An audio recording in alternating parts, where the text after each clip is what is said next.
Olá, bem-vindos a mais uma exploração de conhecimento. Hoje a gente vai fundo em algo universal, mas com um olhar bem particular. A prece segundo a visão espírita. Estamos com os capítulos 27 e 28 de O Evangelho segundo o Espiritismo aqui. Um que detalha mais a teoria, pedi e obtereis, e outro que é nossa pura prática, uma coletânea de preces espíritas. A nossa missão aqui é entender não só o que se diz sobre orar, mas como isso funcionaria e por que é tão central nessa doutrina, né? Então vamos lá. O que faz uma prece ser, digamos, bem-sucedida nesse contexto? Como ela age no mundo? E por que um capítulo inteiro com preces para, assim, tudo quanto é situação? Parece que vai muito além de simplesmente fazer um pedido e esperar, né? Exatamente, é isso mesmo. O capítulo 27 já começa desmistificando um pouco essa ideia. Ele foca nas qualidades da prece. Quer dizer, não são só as palavras, sabe? Mas a intenção, o sentimento que está por trás delas. Para que a prece chegue, digamos assim, a Deus, o texto diz que ela precisa vir de um coração limpo de más intenções, ser feita com fé genuína, com fervor, sinceridade e, muito importante, humildade. Não é uma fórmula mágica, sabe? É sobre estabelecer uma conexão real, profunda. Fé, sinceridade, humildade. Ok, parece fazer sentido intuitivamente. Mas aí vem a pergunta sobre a eficácia da prece, né? O capítulo menciona isso. Isso quer dizer que, se a gente rezar com tudo isso, o pedido vai ser atendido? Tipo um delivery divino? Como fica a questão das leis da natureza, do livre-arbítrio de cada um? Essa é uma ótima pergunta, e aqui as coisas ficam realmente interessantes. A explicação é que a prece não funciona como um controle remoto cósmico para mudar as leis de Deus como a gente quer. A eficácia, segundo o texto, está mais na sintonia, sabe? Quando oramos com a intenção correta, Deus, na sua sabedoria infinita, pode até atender certos pedidos sem desequilibrar tudo. Muitas vezes como um reconhecimento dessa nossa intenção e fé. Mas o ponto crucial é que, frequentemente, a prece age de outra forma. Ela nos alinha com a vontade divina e nos dá força, coragem, resiliência para enfrentar as provas que a gente precisa passar para evoluir. Entendi. Em vez de tirar o obstáculo do caminho, ela nos ajuda a superá-lo. No fundo, a ideia é que Deus sabe o que é melhor para a gente, mesmo que a gente não entenda na hora, né? Entendi. Então a prece pode ser uma fonte de força, de clareza, de soluções que vêm mais de dentro para fora. Mas como isso acontece na prática? O texto fala em ação da prece e transmissão do pensamento. Isso começa a soar quase, científico. A abordagem é de fato bastante racional dentro da sua própria lógica, né? A prece é descrita como comunicação pelo pensamento. Quando a gente ora, nosso pensamento e nossa vontade criam uma espécie de onda ou corrente fluídica, é um termo da doutrina, que se direciona à entidade ou à esfera que estamos invocando. A força dessa onda, digamos, depende da intensidade do nosso pensamento e da nossa vontade. É assim que os espíritos nos ouviriam, se comunicariam entre si e também nos enviariam inspiração. Que interessante. Tem até um exemplo clássico no texto, o do homem perdido no deserto. Ele ora pedindo ajuda e a ajuda não vem como um helicóptero divino, né? E vem como uma intuição súbita, uma ideia clara de seguir por um caminho específico que no fim o leva até uma fonte de água. A ajuda divina muitas vezes se manifesta assim, como inspiração, força moral renovada, clareza mental. Não necessariamente como uma intervenção material que anula nosso próprio esforço ou aprendizado que a gente tem que ter. E isso muda bastante a perspectiva. Deixa de ser algo passivo, de só esperar, para ser algo ativo, uma emissão de energia intencional. E como isso se liga à ideia de preces inteligíveis? Quer dizer que não adianta ficar repetindo reza decorada sem pensar no que está falando. Exatamente. Exatamente isso. O valor não estaria na quantidade de palavras ou na repetição mecânica, mas na clareza e na sinceridade do pensamento que acompanha a prece. É preciso entender o que se está dizendo e, mais importante, sentir o que se pede ou se expressa. Uma prece curta, mas que brota do coração com entendimento, teria muito mais valor do que longas ladainhas recitadas no automático, sabe? Sem conexão real com o significado. Faz todo sentido. E um ponto que sempre gera debate entre religiões: a prece pelos mortos e pelos espíritos sofredores. Qual a visão que o Espiritismo apresenta sobre isso? A gente pode realmente ajudar quem já partiu? Segundo o que está nesses capítulos, sim, e de forma bem significativa. O Espiritismo ensina que orar por aqueles que já desencarnaram não só é útil, como é um ato de caridade fundamental.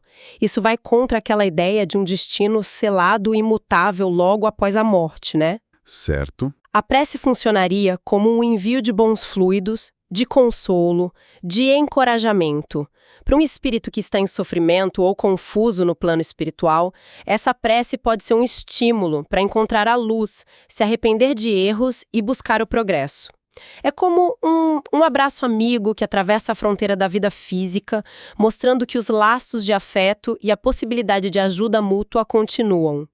A prece age como um chamado, uma vibração positiva que pode despertar no espírito a vontade de melhorar. Nossa, essa ideia de continuidade da ajuda é muito forte. E isso nos joga direto no capítulo 28, a tal coletânea de preces espíritas. Parece um guia prático mesmo, um verdadeiro manual de orações. Qual o propósito de ter tantas preces específicas assim, catalogadas? Então, o preâmbulo desse capítulo provavelmente explica que essas preces não são fórmulas mágicas obrigatórias, sabe? Elas são mais como modelos, inspirações. A coletânea serve como um recurso valioso, oferecendo exemplos de como podemos direcionar nosso pensamento a Deus e aos bons espíritos nas mais diversas circunstâncias da vida.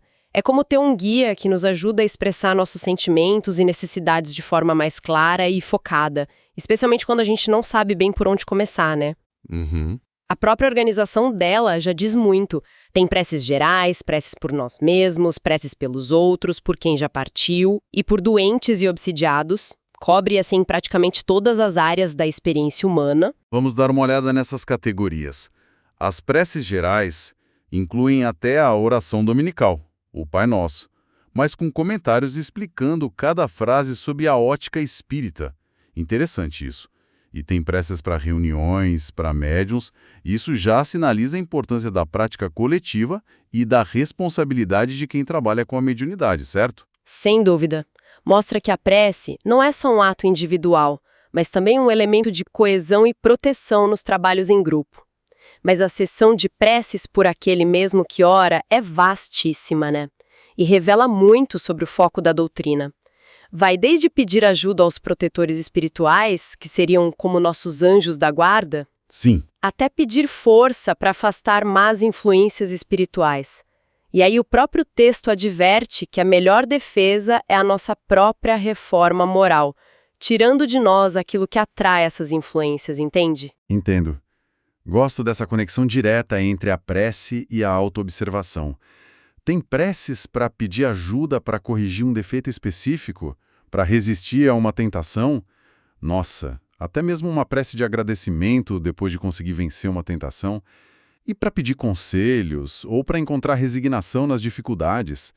Puxa, é um verdadeiro kit de ferramentas para o autoconhecimento e a resiliência. Exatamente. Veja como a prece é apresentada como um instrumento ativo na busca pela reforma íntima, que é um conceito central no espiritismo. Não é só pedir coisas externas, é pedir força para mudar por dentro. O texto sugere, por exemplo, que ao reconhecer um pensamento ruim, baseado na falta de caridade, no orgulho, no egoísmo, a gente pode orar pedindo força para resistir àquela inclinação. Até mesmo a prece sugerida para a hora de dormir inclui pedir conselhos aos bons espíritos durante o sono, aproveitando um momento em que a alma estaria, teoricamente, mais livre das amarras do corpo. Realmente, o foco na transformação pessoal é muito forte. E aí temos as preces por outrem. Orar por alguém que está sofrendo, agradecer por algo bom que aconteceu a outra pessoa. Mas também orar pelos inimigos, por aqueles que nos querem mal e até pelos inimigos do espiritismo. Isso parece na contramão do instinto humano, não? Qual a lógica por trás disso? Parece, né? Mas é a aplicação, digamos, radical da caridade ensinada por Jesus. Amar os inimigos. Orar por quem nos prejudica ou por quem discorda frontalmente de nós é visto como um exercício supremo de humildade e amor desinteressado. A ideia não é necessariamente esperar que o outro mude magicamente por causa da nossa prece, mas sim trabalhar os nossos próprios sentimentos negativos em relação a essa pessoa. Desejar sinceramente o bem dela, independentemente do que ela nos fez ou pensa. O texto argumenta que essa atitude de orar pelo inimigo pode inclusive ter um efeito positivo tanto em nós, nos limpando de sentimentos ruins, quanto, potencialmente, influenciar o outro espírito para o bem, mesmo que de forma sutil. Que perspectiva desafiadora, mas profunda. E essa caridade se estende de forma impressionante na seção Preces pelos que já não são da terra. A gente já falou da ideia geral, mas a coletânea detalha. Tem preces por recém-falecidos, por entes queridos, por almas sofredoras que explicitamente pedem ajuda, imagino que numa comunicação mediúnica, por exemplo. Exato. E o que me chama a atenção, preces por inimigos que morreram, por criminosos, até por suicidas e por espíritos considerados endurecidos no mal. Nossa! Isso reforça demais aquela ideia de que a misericórdia e a chance de progresso são para todos, sem exceção alguma. Exatamente. É uma visão da justiça divina que é fundamentalmente educativa e reabilitadora, não uma punição eterna e sem propósito. A prece, nesse contexto, é um dos meios pelos quais nós, ainda encarnados, podemos participar ativamente desse processo de auxílio mútuo, que continua entre os dois planos da vida. O texto ressalta que, mesmo nessas situações difíceis como a de um suicida, a prece sincera pode oferecer alívio e esperança, ajudando o espírito a despertar para a realidade da vida espiritual e a buscar recuperação. E claro, a lembrança afetuosa e a prece pelos que amamos e partiram também são vistas como um consolo para nós mesmos, reforçando a certeza do reencontro futuro e da comunicação possível. Por fim, temos as preces pelos doentes e pelos obsidiados. A questão da obsessão espiritual é bem presente no espiritismo, né? Como a prece entra aí nesse quadro? Sim, a obsessão é entendida como uma influência negativa persistente de um espírito considerado inferior ou ainda ignorante sobre uma pessoa encarnada. O texto faz uma analogia interessante. Assim como o corpo físico com defesas baixas fica vulnerável a doenças, as nossas imperfeições morais, orgulho, egoísmo, vícios, ressentimentos, abririam brechas para essa influência espiritual negativa. Entendi, faz sentido a analogia. Então, a prece é uma ferramenta crucial no tratamento da obsessão, agindo em várias frentes. Primeiro, a pessoa obsidiada ora por si mesma, buscando força moral para se modificar e fechar essas brechas. Segundo, outras pessoas oram por ela, enviando energias positivas e pedindo auxílio espiritual. E, fundamentalmente, ora-se também pelo espírito obsessor. Pelo obsessor. Sim, com paridade, buscando seu esclarecimento, seu arrependimento, a sua própria libertação daquele padrão de vingança ou apego. É um trabalho de amor e paciência em todas as direções, sabe? Uau! Juntando tudo isso, fica muito claro que a prece, nessa visão espírita, é algo muito mais complexo e ativo do que a gente geralmente imagina. Não é só um ato de pedir favores, definitivamente não. É uma forma de conexão, de fortalecimento interior, de ajuda concreta ao próximo, esteja ele aqui do nosso lado, do outro lado da vida, ou até mesmo sendo alguém que nos prejudica. É bem amplo. Precisamente. É concebida como um diálogo íntimo e constante com o divino e com o mundo espiritual. Um diálogo cuja força reside na sinceridade do coração e na direção que a gente dá ao nosso pensamento pela vontade. É uma ferramenta poderosa para o autoconhecimento e a melhoria moral, um canal para exercitar a caridade de forma ampla e um meio de nos alinharmos com as leis de progresso e amor que regeriam o universo. A coletânea de preces serve como um mapa, um conjunto de sugestões para navegar diversas situações. Mas o essencial, como o capítulo 27 enfatiza, é sempre a intenção, o sentimento, a tal prece inteligível que nasce na alma. Exploramos hoje a fundo a concepção espírita da prece, com base nesses 2 capítulos importantíssimos de O Evangelho segundo o Espiritismo. Vimos que sua eficácia não está necessariamente em milagres externos, mas na qualidade da nossa conexão interior, fé, sinceridade, humildade e na força do nosso pensamento direcionado com boa intenção. Sim, e entendemos que sua ação se dá por essa transmissão de pensamento, essa corrente de energia sutil que pode inspirar, fortalecer, consolar e auxiliar, tanto a nós mesmos quanto aos outros, encarnados ou desencarnados.